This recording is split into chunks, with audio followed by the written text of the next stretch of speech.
Welcome everyone. Many small businesses, especially creators, struggle with managing inventory and pricing their assembled items to ensure profit. And until now, it was nearly impossible for small businesses to track their inventory without difficulty. I've created a solution for small businesses to overcome these struggles. My inventory tracker makes it easy to enter your purchases and look up prices and quantities. I'll talk more about other benefits you will get from the Inventory Tracker Workbook as we walk through the workbook. First, how do you get the software? You can purchase the Inventory Workbook as part of my Inventory and Pricing Bundle or Mega Bundle, or receive the software for free when you enroll in my Business Management course in the Furniture Flipping 101 program. See the links in this video's description or visit my website, furnitureflipping101.ca.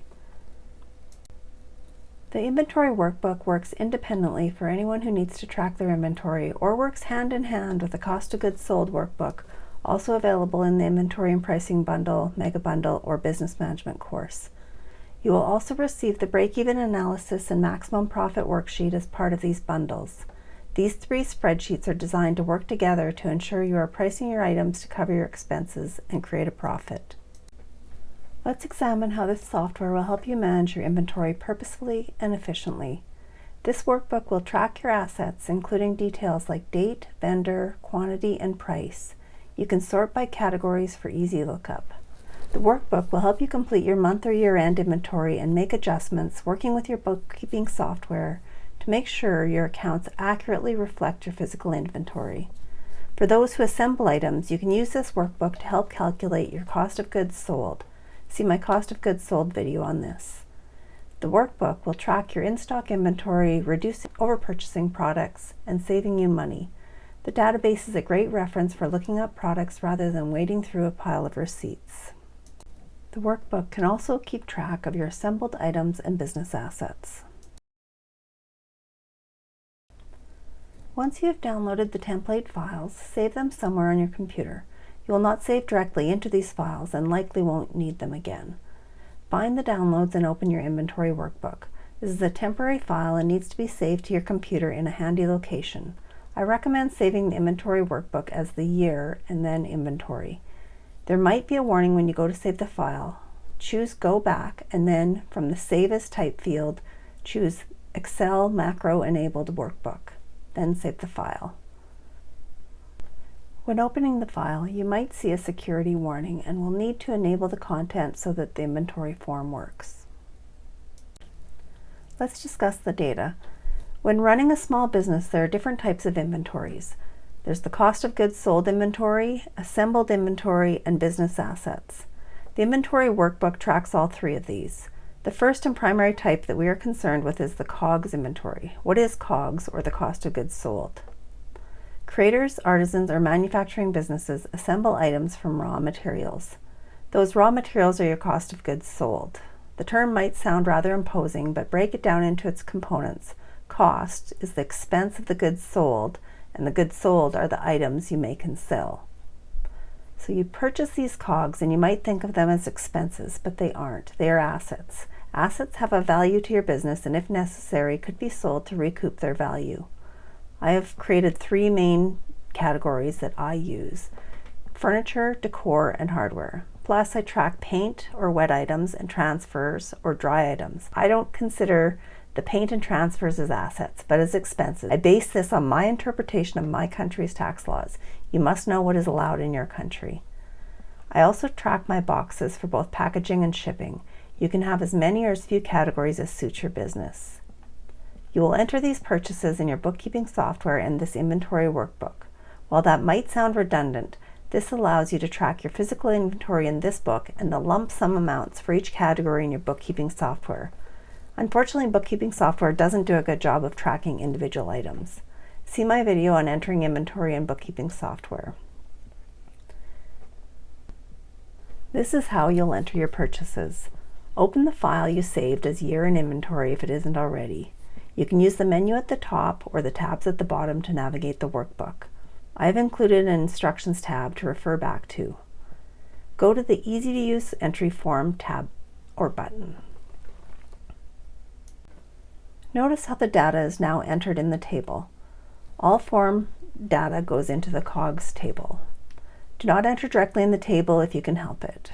You can enter the data you entered if you made a mistake or need to delete a row. Sometimes you might accidentally enter a purchase twice. You can sort by category, subcategory, brand, or vendor, which is the purchase location. The form and the table have drop-down lists to help you keep your data clean. If you accidentally enter a value that isn't in the drop-down list, you can add it to the list and then return to the table and select it. I'll show you how to do this shortly. So looking up the cost of goods per item. One purpose of the cost of goods table is to look up the cost per item for the cost of goods workbook. Sort by category as you assemble the item in the cost of goods workbook and update the quantity used. So check out my video on the COGS workbook and how I use it with the inventory workbook. If you use the inventory to assemble items, you have to update the quantity in stock. So you do this by adding the newly used amount to the existing value in the quantity used column. This process is a manual calculation. Don't type over the existing number with a new number, add the two together and put that number in. Another use for the workbook is the year or month end adjustments. Let's look at how to do that. So go to the inventory to print sheet, refresh the data, select anywhere in the list and note Pivot Table Analyze appears as a menu item. Click here and choose Refresh from the Data section. Or you can right-click in the table and choose Refresh.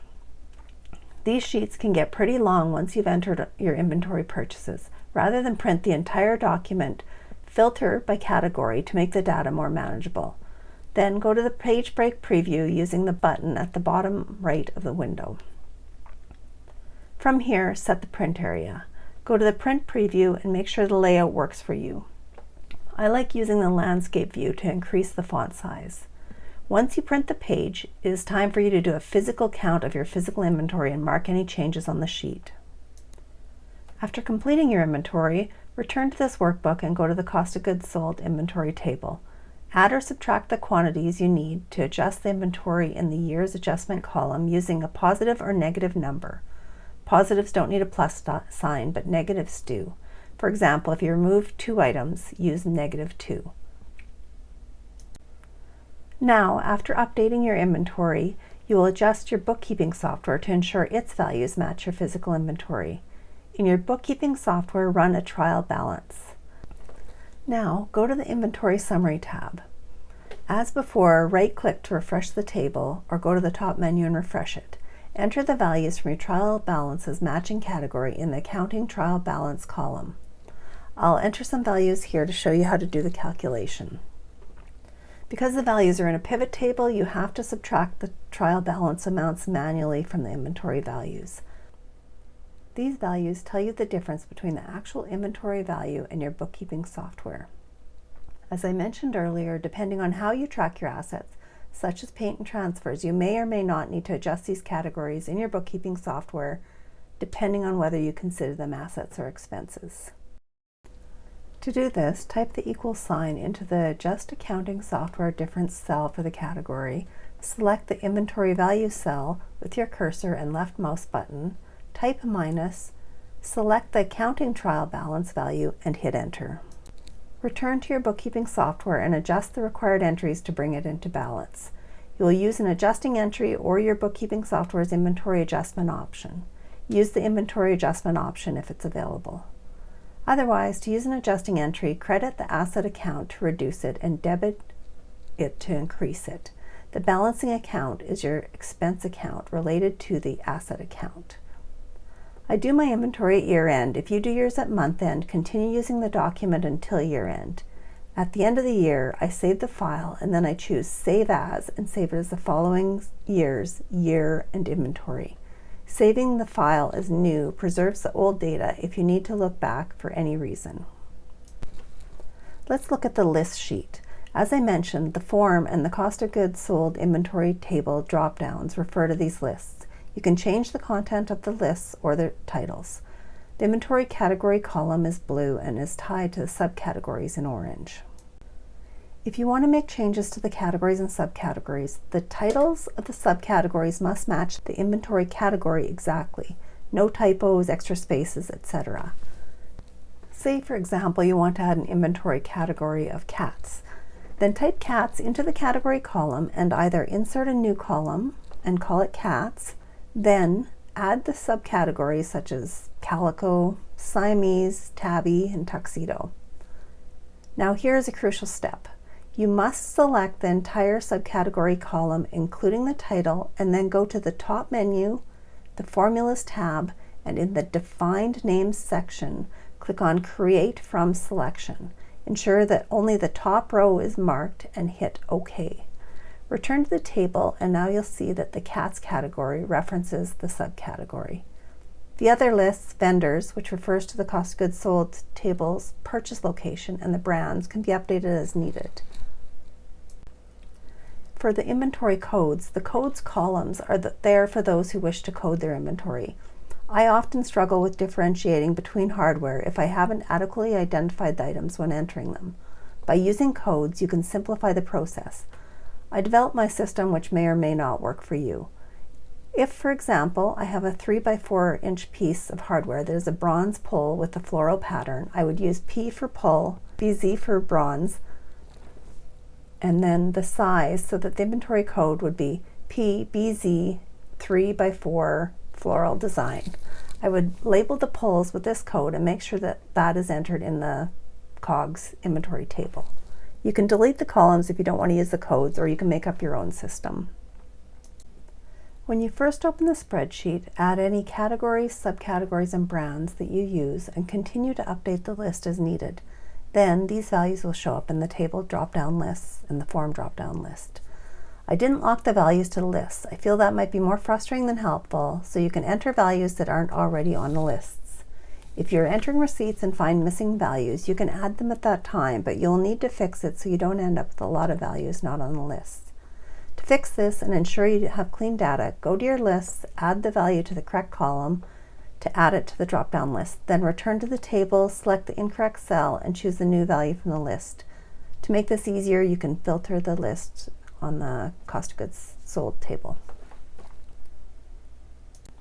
Lastly, let's look at the other two types of assets, assembled inventory and business or office assets. I've included these two sheets to help you keep your inventory assets in one file. Note that the summary sheet and the cost of goods sold workbook for the assembled assets, while similar, contains much more data. You can use the inventory assembled item sheet to print a simplified version for your showroom or craft shows, etc., without printing confidential data. It's up to you to use this sheet, but it is here if you need to use it. You can also enter your office or business asset purchases when entering your cost of goods sold purchases. Office or business assets are assets that you depreciate at tax time, such as computers, monitors, chairs, or larger, more expensive tools, maybe a table saw, for which you can depreciate their value over a set period. Refer to your country's tax laws regarding the minimum value of the assets and the depreciation class. You can also enter smaller purchases here if you want to track those. I use a separate spreadsheet for my tax calculations, but having a reference to the purchases is helpful. That covers the steps to use the inventory workbook. You can purchase this spreadsheet using the links in the description. If you have any questions, let me know in the comments below.